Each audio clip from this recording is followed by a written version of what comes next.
Hey everybody, what's up? Kevin here once again from the My Song of the Day Rock 2000 to Today YouTube channel.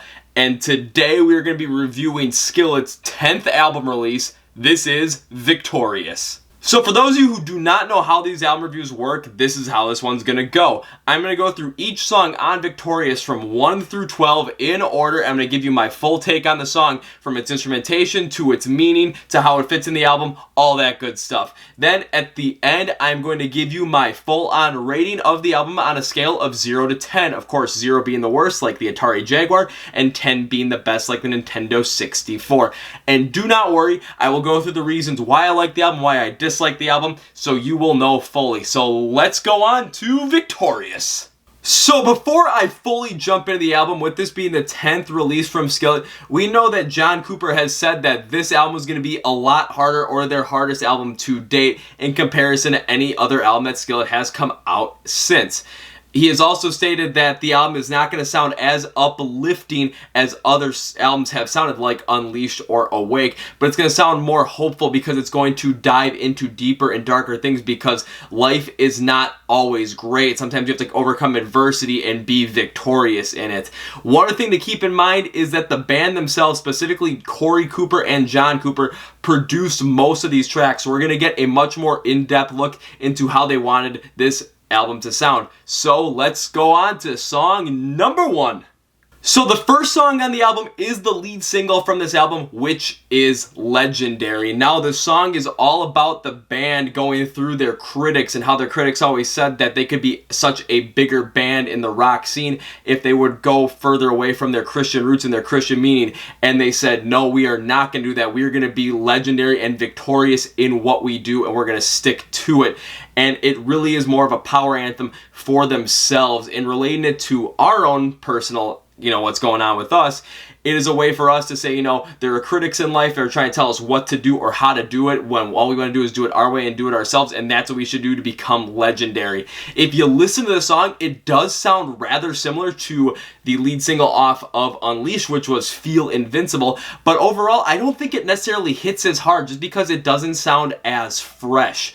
Now, overall, do I like this song? When I first heard it, I was really liking it, but as time has gone on, it has become one of my lesser favorites of the singles. And that's not saying that this isn't a good song.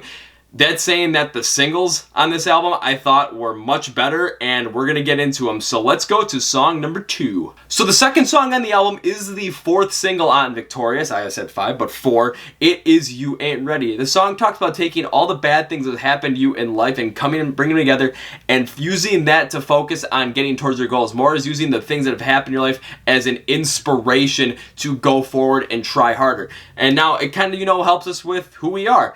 Now, overall, looking at the sound of it, it does sound a lot like Back from the Dead off of the Unleashed album from the beginning, but it goes into a much harder and grittier sound, and that is really shown with Seth's guitar work, which sounds like it would be something that was very heavily influenced off of the Comatose album or the Awake album. I really do like this song. I like how it drives, and I like John's vocals in this. The one thing I have a problem with this song is I think the absence of Jen Ledger's accompany vocals would do very well here to maybe up the song a little bit, and without those, it's still a good song. I really do like it, but I think it could have been just a tad bit better. So the third song on the album is the titular song in the album, which is Victorious. The song really dives deep into the meaning of depression and how that can really affect somebody and how hard it is to get out of it. And sometimes we don't get out of it, but when you get out of it and you work past it, it works so well. The song was very much inspired by the death and passing of Chester Bennington, and how John and the rest of the rock community, including ourselves, had to grieve through that, and how he came to terms with it. And the silver lining is there is such more focus on mental health and depression that it, unfortunately, with what had happened, it is giving us a silver lining to go forward and talk about these issues. Now, the first time I heard it, I really didn't like it at all, because it started out with strings, and I really do like when the band brings in strings, but how it started, it just did not hit me right, unlike what Comatose has and Not Gonna Die has. But once I figured out what the meaning was and listened to it again, it really hit me hard, especially as someone who has dealt with depression like that before and has come to the other side, and it really impacted me hard, and I can see why this song can be fantastic. Now, the one other thing on this song is that Jen Ledger is featured heavily on this song, and it is a great move. The accompaniment of it, just fantastic. So song number 4 is This Is the Kingdom, and this song really dives deep into love and how we should love one another, especially within the political divide of the world today, specifically within the United States. This song does sound like it should have a much more power ballad style to it, and listen to it, it really goes for that, but it does bring in some influences from places I'm not really sure they really should have gone with, like Imagine Dragons' Believer, especially when listening to the beginning of the track, especially on the first verse. Jen's vocals here are brought in more of an accompany role, which actually really work well here. That is the one thing I do really like about this song. It has that more of a power ballad feel with more of a Christian rock influence, and that is something I am not necessarily the biggest fan of, mostly due to the fact that I do like the harder sound from Legendary and You Ain't Ready. So kind of hearing this and kind of hearing how I feel like it missed the mark, I'm not a big fan of it. Now, I do know there are a lot of panheads out there that I saw on Instagram that are absolutely loving this track, and no disrespect to that, this is just my opinion and my taste. So, not the biggest fan of this one, guys. Not really. Coming in at number 5 is the second single off of the album, and this is Save Me. The song really dives deep into battling your inner demons, and somehow when you're battling those demons, you really can't get past them at times, and sometimes you need to reach out for help and need someone to save you. It does make a reference to God and Jesus about being the ones that could be the ones to save you when other people can't, and it's really subtly put in here, which I really like. Best part about this song is Seth's guitar work, because it gives it a deep, driving, and more of a little bit of a darker tone to it. But when you're battling your inner demons, yeah, it should have a darker tone to it. John's vocals also exemplify this, but it is not as well done as Seth's guitar work. Now, I'm not saying John's vocals don't do a great job. It's just Seth's guitar work does such a fantastic job. You cannot overstate it. This song reminded me a lot of Rebirthing off of the Comatose album, and I love that song. I love this song. Great song by Skillet, and happy about it. So coming at number 6 is Rise Up, and this song talks all about overcoming adversity, much like Not Gonna Die does, which is my favorite Skillet song of all time. Now, when I first heard this song was back in March of 2019 at a live show where they played with Under Oath and Breaking Benjamin, and Jen was not a part of that show because she was doing her solo project, so Lacey Strum was filling in. I did like the song when I heard it at the live show, but when I heard it on the album and heard it with Jen, my God, was I a fan of it.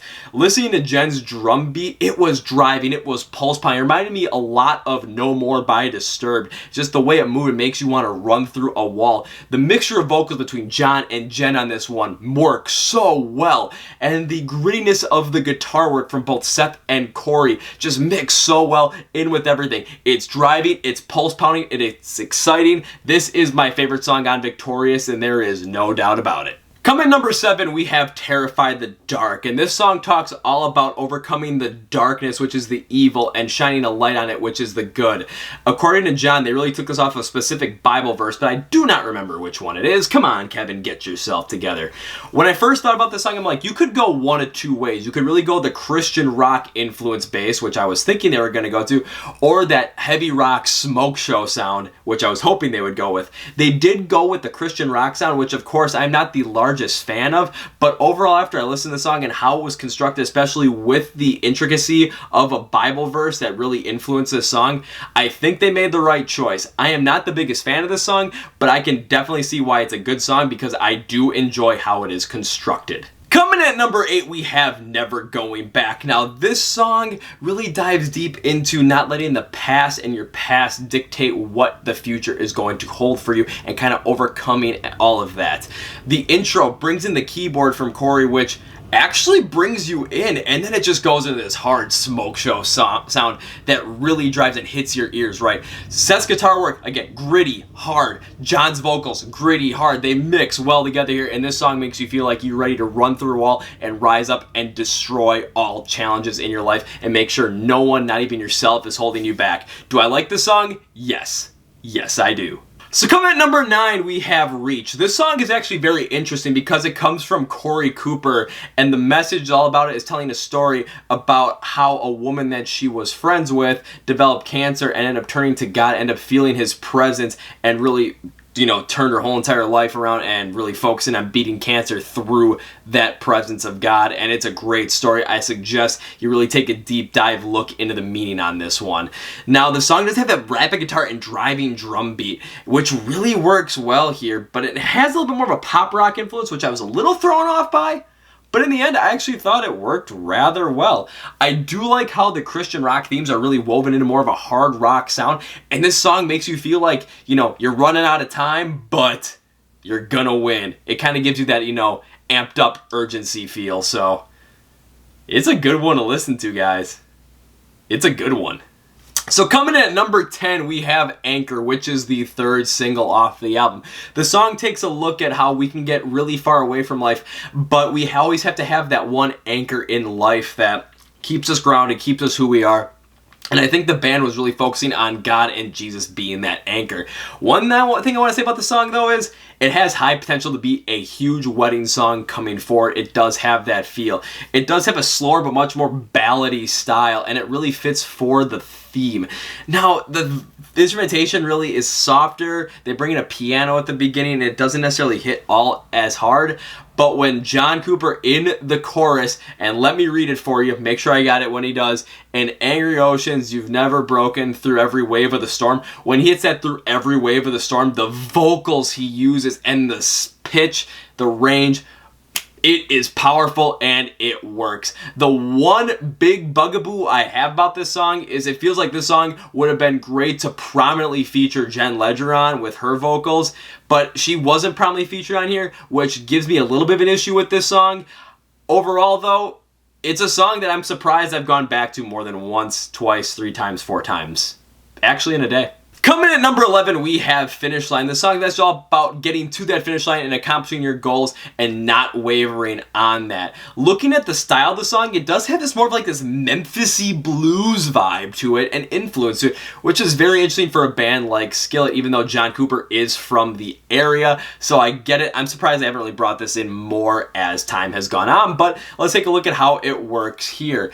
It has this really driving sound, more of a march to it, but when you look at the instrumentation of it, it's very simplistic. It doesn't really go very far, but that's because the prominent feature of this is on John Cooper's vocals, where they really drive and show the power that can be behind this song. It's very anthemic. I do enjoy it. The one thing I wish there was to accompany that powerful vocals was a powerful drum line and a powerful drum instrumentation mixture in there from Jen Ledger, but we get what we get, and it's still a good song. So number 12, the last song on the album Victorious, is Back to Life. It all talks about, making sure you're living life with a purpose. And as we've gone through the whole entire album, with living life with a purpose at the end, man, does that work well. It is much more melodic, but keeps that really hard rock sound. So I was thinking, where can I get the influence from? This sounds like if Fight the Fury, John and Seth's side project, was slowed down just a tad, but it does work well here. Seth's guitar solo in this is rather simplistic,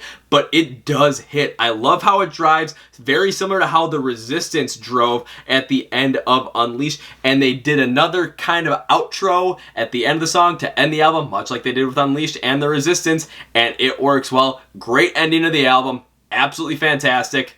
Loving it. So let's finish this up. So now it's time to give my overall rating on Victorious by Skillet. And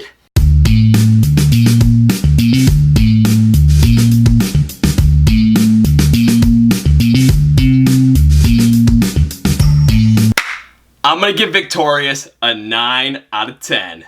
So why did I give this a 9 out of 10, which is absolutely huge? Let's take a look at the focus of the harder sound. I really do like when Skillet goes with that harder sound, such as songs like Rebirthing, Comatose, Monster, Not Gonna Die, Feel Invincible. It's so heavily featured on this album. I absolutely love the move. Take a look at how the song and how the construction of the song mixes with the theme. Remember, this album was primarily produced by John and Korey Cooper themselves, which proved to be a great move on their part. It showed very well here. Now, all the songs sound a lot more hopeful and not as uplifting because they're dealing with much deeper content where, you know, life is not always as uplifting and as great as it is. You do have to overcome obstacles, and this album perfectly portrays that when it deals with, you know, overcoming depression, reaching out for help when you need it, being true to yourself, and of course, rising above adversity. I love how they mix all that in there. Take a look at some of the songs. You get a lot of good songs on this album, such as You Ain't Ready, Save Me, Rise Up being my favorite, Finish Line, and Back to Life. Now, what do I dislike about this? The major dislike I have about this is the kingdom, and that's just because it just doesn't feel like it really fits on this album. It doesn't really have as hard of a driving sound as it could, and it's also a little bit more uplifting than hopeful, but that's just the way it is. It was actually not produced by John and Korey Cooper, so it kind of shed some light to it, but not necessarily what I was looking for here. Overall, I did really like this album. I think this is Skillet's best album. When talking with people online over this album, it was either this or Comatose. I did end up seeing a couple of negative reviews on this, and I think a lot of it is because it wasn't nearly as uplifting as the other ones, and people really were kind of also focusing on more of a Christian rock sound than that hard rock sound. Overall, I absolutely love this album. This is Skillet's best work to date, and I am very pleased with it. I am happy doing this review. Think the 9 out of 10 is well deserved, and this right now, as it stands, is an Album of the Year 2019 nominee. Alright, thank you for watching our review of Victorious by Skillet from My Song a Day Rock 2000 to today. If you think, Kevin, you hit that review spot on, give me that like. If you think, Kevin, you put it way too high, or Kevin, it was absolutely perfect, why didn't you give it a 10 out of 10? You know, you can still give me that dislike, but if you're going to give me the dislike, put in the comments why you disliked it or liked it. Now, if you are not subscribed to our YouTube channel, you're going to want to hit that subscribe button. No. Get that one out of here. You're going to hit the one in the corner because that one's actually going to subscribe you to our channel, and hit that bell icon so you get notified when we release videos every single Wednesday night and sometimes Monday ones when we have multiple albums to review in a week. Also, make sure you're following us on social media because that's where a lot of our stuff is done. So follow us on, well, Facebook, because Facebook, we run everything through, so you're never going to miss anything that comes out. Follow us on Twitter because we love to talk to you guys on Twitter. We love to connect with you guys on Twitter, talk about music, talk about what's going on. And follow us on Instagram. On Instagram, we will connect with you a lot as well as inform you of what's going on. We'll also do things that'll get you a bit more behind the scenes, such as we will do things like our IGTV channel, which is more of a behind the scenes vlog, so you can see where the channel's going, where everything is going with this project, and, you know, just kind of get into our heads. And also, we do live streams every Wednesday night at 9 p.m. Central Time. It's for an hour. You get to come and ask us questions, have a conversation with us one-on-one every single week. Now, let's get those out of here and let's talk about the Chord Progression Podcast. The Chord Progression Podcast is where we get to do a much more deep dive look into music, and we get to talk to you guys maybe one-on-one, have a one-on-one conversation for an hour, 2 hours. We talk with fans. We've talked with small bands. I'm even wearing one of their shirts right now, GFM, Gold, Frankincense, and Myrrh. We talk to them, and you get to know some of these smaller bands. You get to know some more opinions. You get to hear our take on all these albums and take on what's going on in the music world. It's fantastic. You should subscribe. We're on Spotify. We're on Apple Podcasts. We're on Google Play, and we also put them here on YouTube as well. Links for everything I've been talking about is in the description below. So, love to have you on there. Also, lastly but not most importantly, if you're not subscribed to our Amazon Alexa skill and you want to be updated on whatever the song of the day is, you have to enable that on your device. So what I want you to do is click the link in the description below and hit, you know, the Alexa skill one, hit enable device, and then say, wherever you want, say, hey Alexa, make sure it doesn't turn on, play my song of the day. And then she'll say, playing your song of the day. You'll get a new song of the day every single day. You can listen to it for 24 hours. We put that song of the day on all of our platforms as well, so you can rediscover old bands, discover new bands, find out about old songs, and my favorite, Small Band Saturday. Look at some small bands and get to know their music and get to know them. It is fantastic. My favorite part of the project is getting to know all this stuff. It's a great way for you to, you know, start out your morning, get through the middle of the day, get through a workout, end your day. And once the next day hits, boom, you get a brand new song. You can listen to it as many times as you want, and I'd love for you to be on there. Last, most importantly, I should say this, I want to thank you for subscribing to the channel, watching this video, and being a part of the greatest rock community on the internet. Want to thank you. And this is Kevin from the My Song They Rock 2000 Day YouTube channel. You guys know I end these videos, so we got to do the hat flip. I missed, but see ya!